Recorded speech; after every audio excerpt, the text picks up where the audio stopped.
You ever buy something online and think, this might be the worst idea I've ever had? That was me, staring down a stained, beat-up, definitely used couch in the back of some stranger's garage. To be fair, I wasn't expecting luxury. I'd just moved into my new place. Cheap rent, paper-thin walls, smells faintly like someone once died in it. I was broke, tired, and desperate for furniture that wasn't a pile of laundry. The listing said, free if you haul it. I messaged the guy. He replied fast. Cool, I'll be here all afternoon, garage is open. And that's how I ended up standing in front of it. The couch was, okay, not great, but not falling apart either. I tugged at one of the cushions, checking for hidden mold or, God forbid, critters. Then I heard footsteps behind me. You like it? I turned and stopped. The guy was shirtless, barefoot, and holding a wrench like he'd just come from fixing something. He had paint smudged on one arm, scruffy hair, and that lean, wiry kind of muscle that says I work with my hands a lot. His eyes were light brown, warm and curious. I mean, it's not bad, I said, trying not to look like I'd just forgotten how words worked. He grinned. It's yours if you want it. Yeah? You sure? He shrugged. Honestly, I just want it gone. My ex hated it, and I hated my ex. So, that made me laugh. Fair enough. He reached out his hand. Eli. Chris. His handshake was firm, warm, a little too long. We moved the couch together. Well, mostly him, because I'm not exactly built for manual labor. I held the door while he lifted the heavy end and slid it into the back of my borrowed truck. You live nearby? He asked, wiping his forehead with the hem of his shirt, exposing just enough skin to make me forget the question for a second. Yeah, just moved in a couple blocks down. No kidding, welcome to the neighborhood. Something about the way he said it, like he actually meant it, stuck with me. I hesitated, then said, You want a beer or something? As a thank you. He looked surprised, then he smiled. Yeah, sure. And that's how Eli, the Craigslist couch guy, ended up sitting on my floor later that evening, drinking a beer with me, while we watched an old action movie on my laptop. We didn't talk much, just enough. I learned he worked in construction, lived alone, wasn't from around here. He learned I was in graphic design, trying to freelance, still figuring things out. Around midnight, he stood up, stretched, and said, Well, that's my cue. I walked him to the door. Thanks again, I said, for the couch and the help. He nodded. Anytime. You know where to find me. He paused at the threshold, looked at me for half a second too long. Then he left, and I stood there, heart beating faster than it should have, wondering what the hell just happened. I didn't expect to see Eli again. Guys like that don't usually come back into your life after a single beer and a free couch. But 3 days later, there was a knock at my door. I opened it, and there he was, same casual stance, hands in his hoodie pocket, hair a little messier this time. Hey, he said, hey. I stepped aside without asking why he was there. He walked in like it was nothing, like we were already friends, or something close. I was passing by, thought I'd check in, see how the couch is treating you. I glanced at it. Still ugly, still comfy, he smirked. Sounds about right. I offered him another beer, and we ended up on the floor again. My place still mostly empty, except for the couch, my mattress, and a few scattered boxes I hadn't unpacked. Eli sat with one knee up, his beer resting against it. He had this relaxed way of existing, like he took up space without demanding it. You always this generous with furniture stalkers? I asked. He chuckled. Only the ones who actually text back. I looked at him. You wanted me to text? He shrugged. You offered a beer? I figured that was a sign. A silence settled, but not an uncomfortable one, just charged. What about your ex? I asked suddenly. The one who hated the couch. He leaned back, looked up at the ceiling. He was intense. Always wanted more. More space, more control, more everything. You miss him? Not even a little. I didn't push further. But the way he said no hesitation, no filter, hit me. Not because I didn't expect it, but because of how casually he dropped it, like he wasn't afraid of how I'd react. You? I blinked. Me what? Anyone? I shook my head. Nah, too busy, too tired, too. Everything. He nodded. Yeah, that sounds about right. Another silence. Longer this time. Then he shifted a little closer. Just enough for his knee to brush mine. Just enough that I noticed. You're easy to be around, he said, voice low. I swallowed. You don't even know me. Maybe not, but I like the parts I've seen. I didn't know what to say to that, so I didn't say anything. Later, when he stood to leave, he paused at the door again. You gonna text this time? He asked, smirking. Maybe. He leaned in slightly. Not a kiss, but the kind of closeness that makes you aware of how someone smells, how warm their skin is, how easy it would be to just close that gap. See you around, Chris, he said. Then he was gone again. And this time, I didn't just stand there. I grabbed my phone and texted. Our texts weren't flirty. Not really. At least not at first. It was stuff like, Eli, you ever eat at that taco truck on 5th?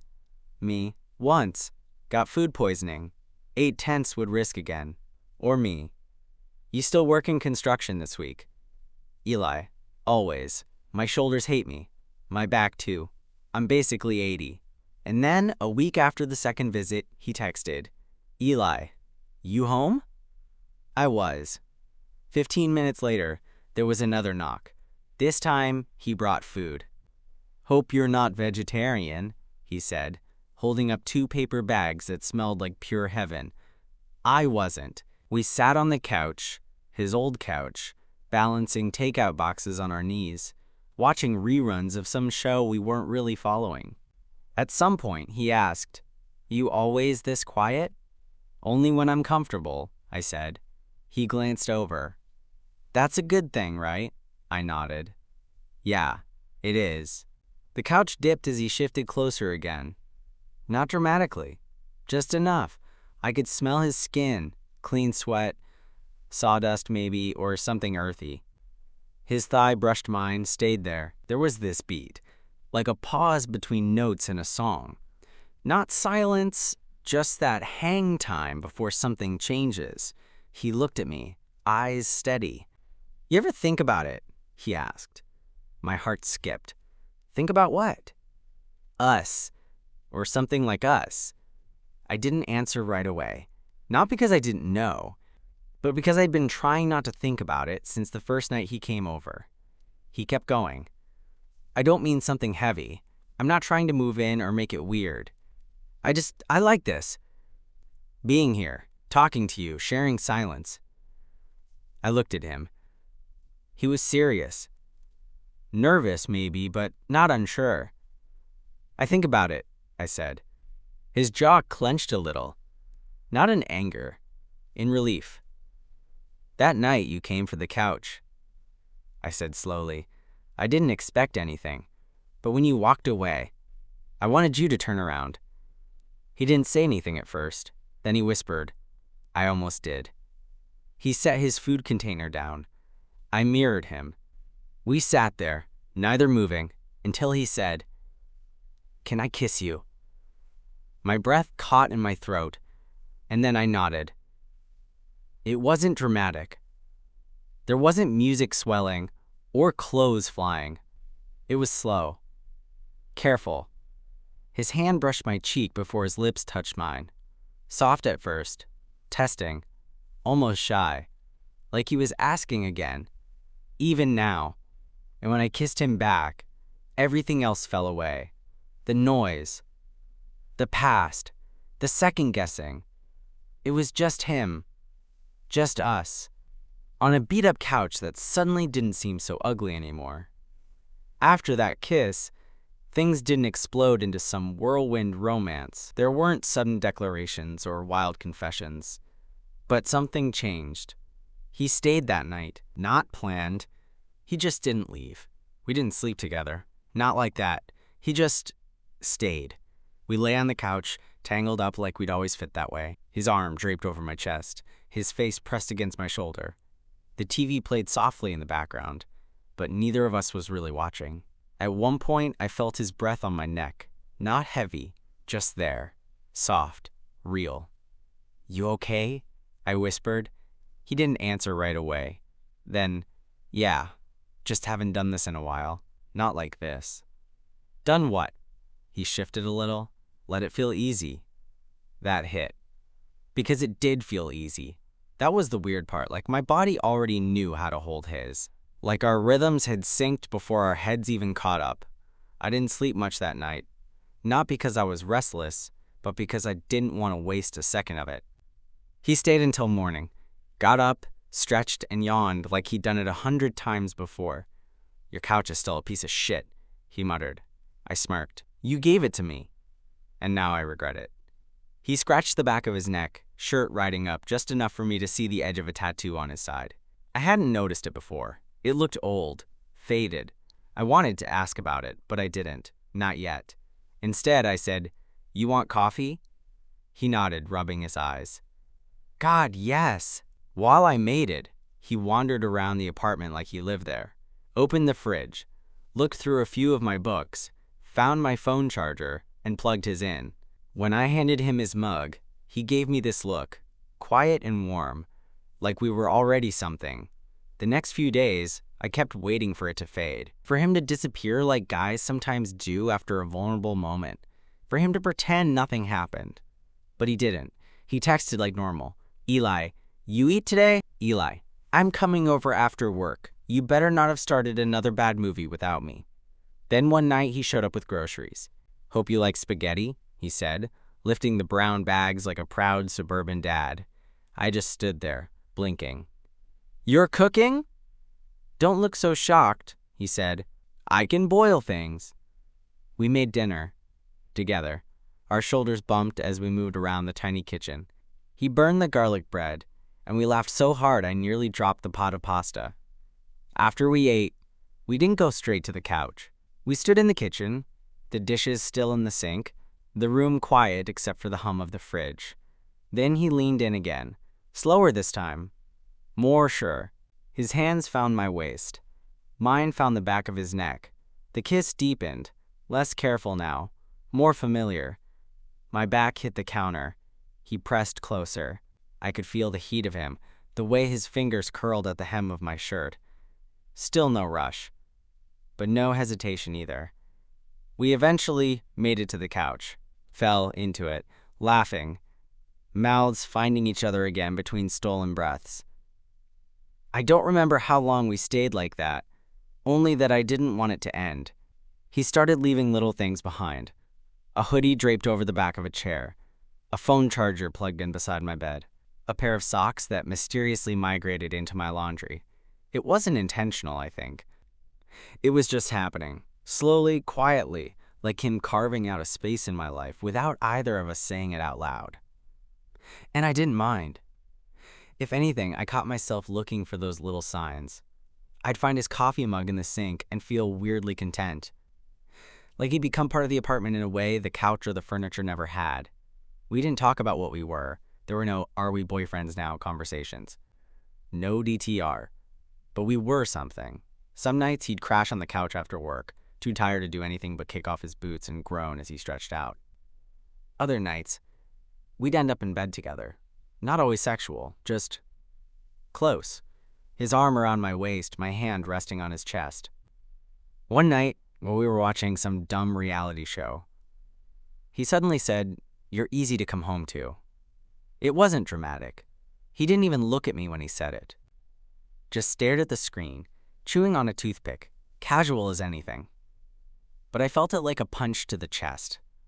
"You make it feel not hard," he added, quieter now. "Like it's okay to stop pretending for a while." I didn't know what to say. So I reached out, let my hand rest on his thigh. He covered it with his. That was enough. But it wasn't all soft moments and sleepovers. There was the night he showed up drunk. Not trashed, but buzzed enough to stumble a little when I opened the door. "Hey," he said, voice thick. "You got water?" I let him in without asking. He sat on the floor, back against the couch, head tipped back against the cushion. I handed him a glass, and he sipped it slowly. "You okay?" I asked. He nodded, then shook his head. "Long day, longer week." We sat in silence. Then he said, "I'm not good at this." "At what?" "This, whatever this is." He didn't look at me, just stared straight ahead. "I've messed it up before," he said. "Gotten too close, then freaked out. Or made someone else freak out. Or both." "You're not messing anything up," I said carefully. "You don't know that." "No," I said, "but I know I like being around you, and I don't think you have to fix everything to be worth that." He let out a shaky breath. "Don't say things like that unless you mean them," he murmured.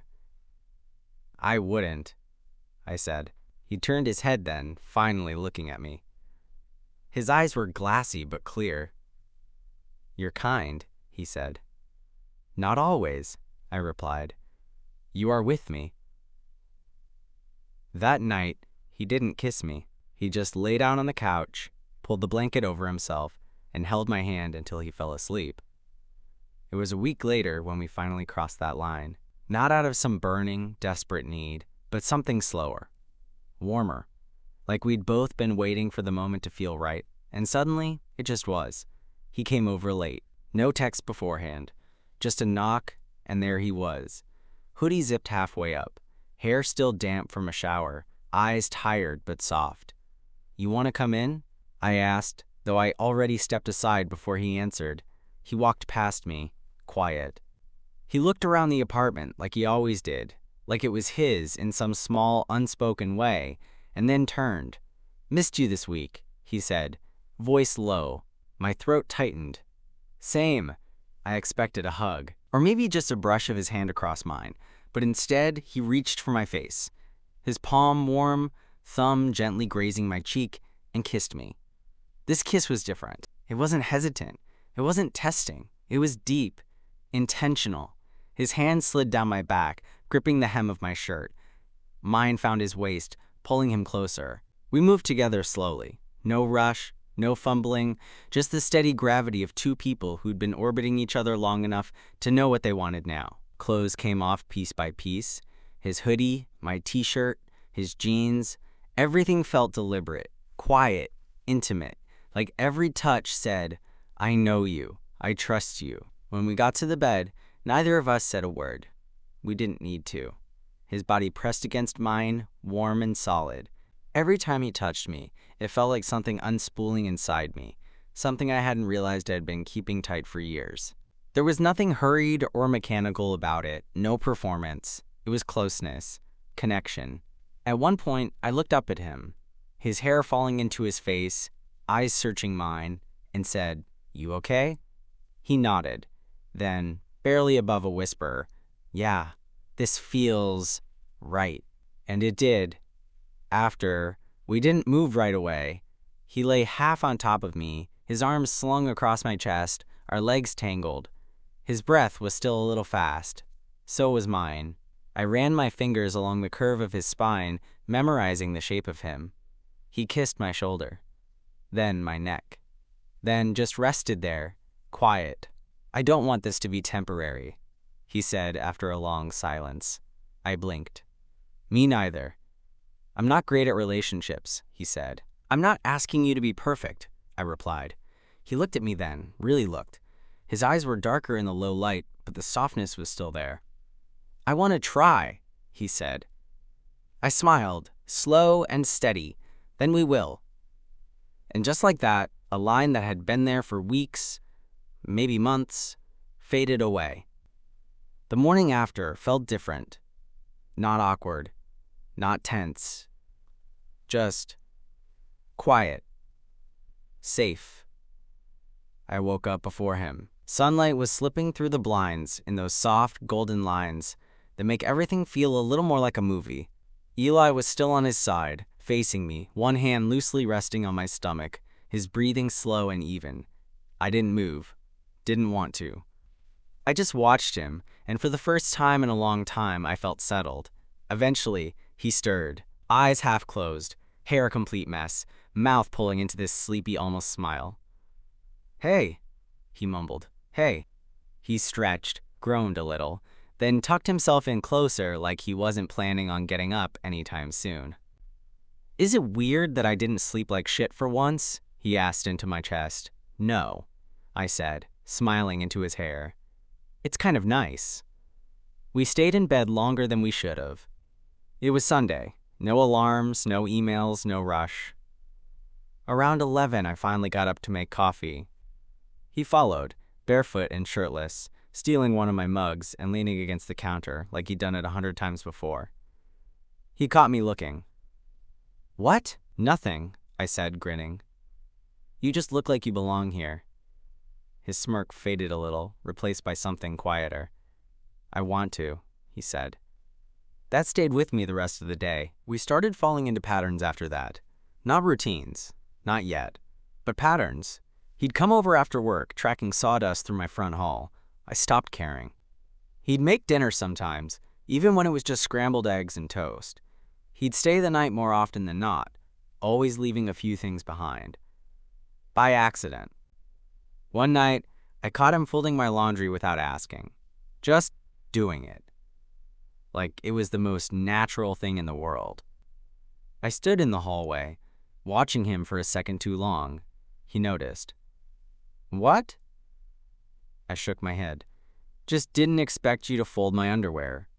He shrugged. "You let me sleep in your bed. I figure this is less intimate." That made me laugh. But later that night, while we were lying on the couch, legs tangled, the TV playing low, he said something I wasn't ready for, but maybe I needed to hear. "You know I don't say things just to say them, right?" I looked at him. "Yeah, I know." He paused, then said, "I'm falling for you." It wasn't a grand moment, no big gesture, no background music, just him, just honesty. And me, suddenly full of more emotion than I knew what to do with. I took his hand, and I said, "Same." 3 months later, he moved in. We never had a big conversation about it. No official, "do you want to live together" moment.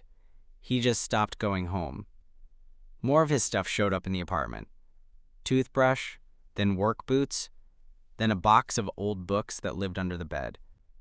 One Saturday, we were rearranging the closet to make room, and he looked at me over a pile of folded jeans. "So, I guess I live here now?" I looked at him. "Yeah, I guess you do." He grinned. "Cool." That was it. No panic, no second guessing, just cool. We still used the couch. It squeaked when we sat on it. One cushion had permanently slumped from how we always leaned into the same corner. There was a stain on the armrest from a night we drank too much, and he spilled salsa trying to feed me a chip. But we never got rid of it. Every time I suggested buying a new one, Eli would shake his head. "Feels wrong," he'd say. "It's where it started." He was right. That ugly Craigslist find broken spring couch had been the beginning. Of him showing up at my door with a lazy grin and paint on his arms. Of shared beers and quiet movies. Of kisses that started slow but stayed. Of folding laundry and whispered "I missed you" at midnight. Of us. There were hard days too. Work stress, exhaustion, miscommunications, nights when one of us was quiet and the other didn't know why. But even on the worst days, he came home to me, and I let him.